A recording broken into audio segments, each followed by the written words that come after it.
Good morning, my mates. Hope you had a good weekend. We'll chat later about how you played, but thanks for the videos and super excited to get back to work. Going through your video reviews there really improved a lot since last year. All right.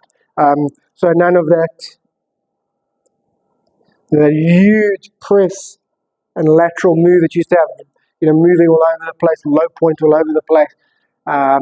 Obviously a few miss hits and stuff as well. None of that really starting to look really good. Okay, so I can really understand why the game has settled down nicely and how you sort of playing consistently and nicely. But obviously there is stuff to do, and it is exciting that we can now take that next step. So that is really, really exciting. So we're going to focus, you could say, through your reviews there. Okay, we do have some neating up to do again. It's a little bit less of this side of things, and now it's a little bit more, this side of things, knees and head and feet, just kind of moving all over the place. So we do need to neaten up. We've then isolated that 190. I'm going to call it 180. It wasn't a typo on Friday night. It was deliberate. I'm going to call it 180 to 220 rather than 190 to 220. We're going to do that, focus on that. And then I want to get really good sort of 70 to 100, 70 to 120. Okay, I want to get really good there and start making a few more birdies as well. Okay, so yeah, I need to take out those doubles and triples, sure. And then our next step is then to make some more birdies. And that's how we shoot those really, really low scores. Okay, so that's going to be our plan. All right, but I like where a lot of this stuff is, and obviously we can see from those videos that it is really good. Okay, so, nothing hugely technical, all right, in terms of what we're going to be working on, but definitely neatening up, particularly the low body. Now we're seeing action in the head, but it all starts with the low body. If I move here, then my head and my balance will move. So we're going to isolate or start focusing on knees and feet, trying to find those balance points, whatever. And then obviously this club face, right? The club face does set in close. So we're going to work really, really hard on learning how to line up the club face to our target. Okay? Then my plan right now, I do want to talk to you about your club set. Okay?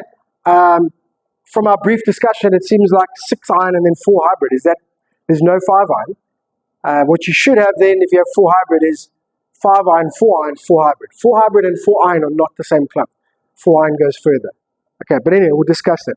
But my plan is, and I think what we misunderstand is these little movements, okay, that can create 1 or 2 degrees of either off-center strikes or club face or path or whatever they can, at 120, 130 yards doesn't seem like much, right? But it's the same error that's compounded, A, because you have less loft, okay, so that means more side spin, all right? And then B, just, if I'm going there,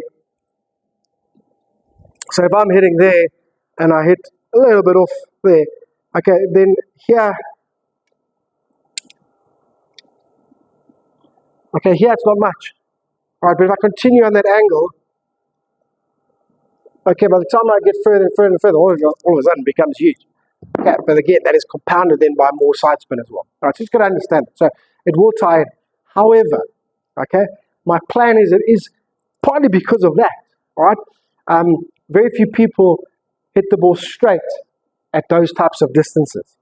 All right, so in order to learn that, in order to plug some gaps that we might have in our set, all right, and then also obviously at Trump, the shape of the greens and the fact that they're raised, sometimes it's actually better to shape it with the shape of the green. It's going to increase your target margin, all right?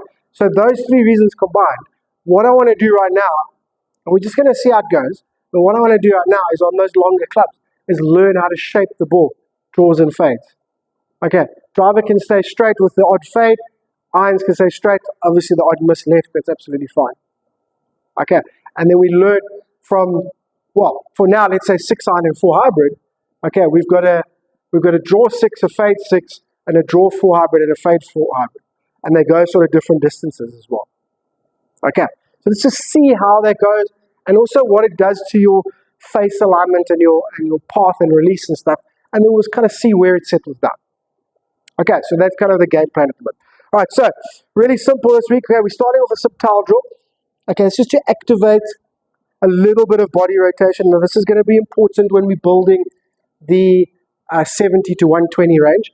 Okay, but it's also going to allow you to not get away so much with anything that's happening in the toes and the knees and stuff like that. All right, so really neat and tidy, narrow stance.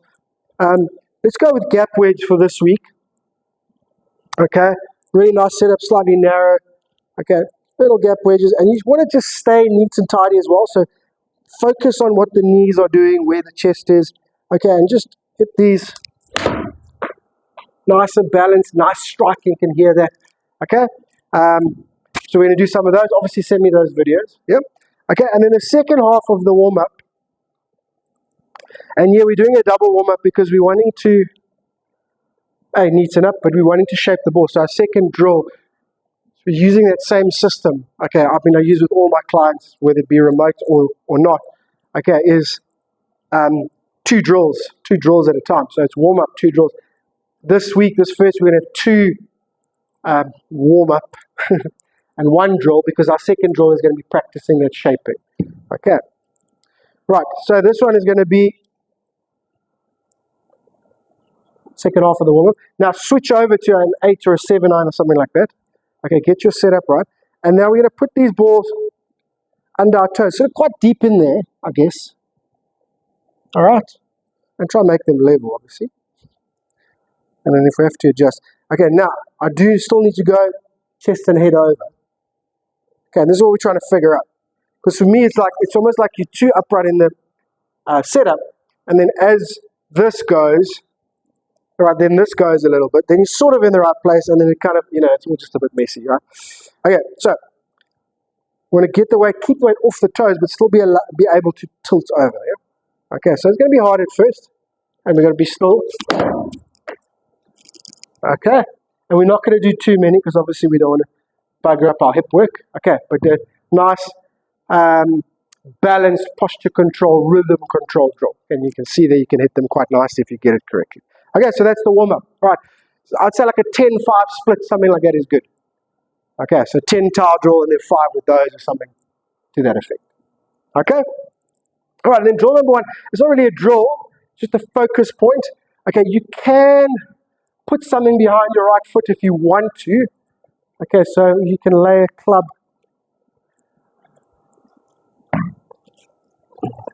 It's going to be a lofty club, this is a sandwich. You can lay a club and sort of put it there if you want to, but it's not necessary.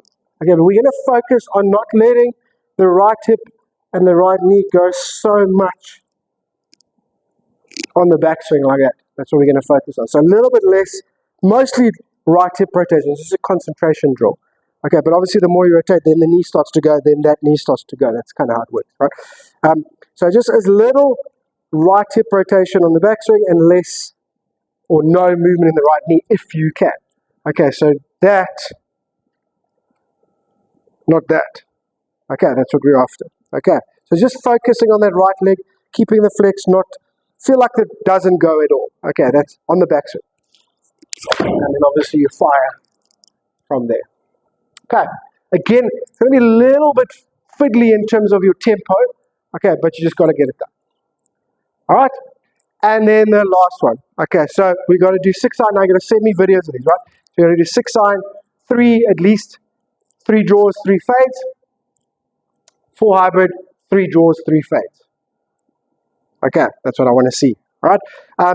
Basically, to hit a fade, there's a few different ways. Okay, the 2 biggest things are aim left.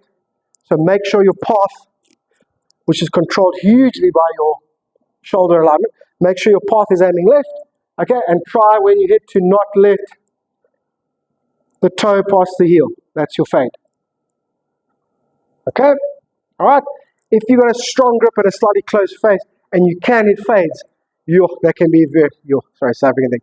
Wow, that can be very, very beneficial. Okay, think, obviously DJ falling off a little bit now, but DJ, John Rahm, Colin Morikawa, Scottie Scheffler, all these guys.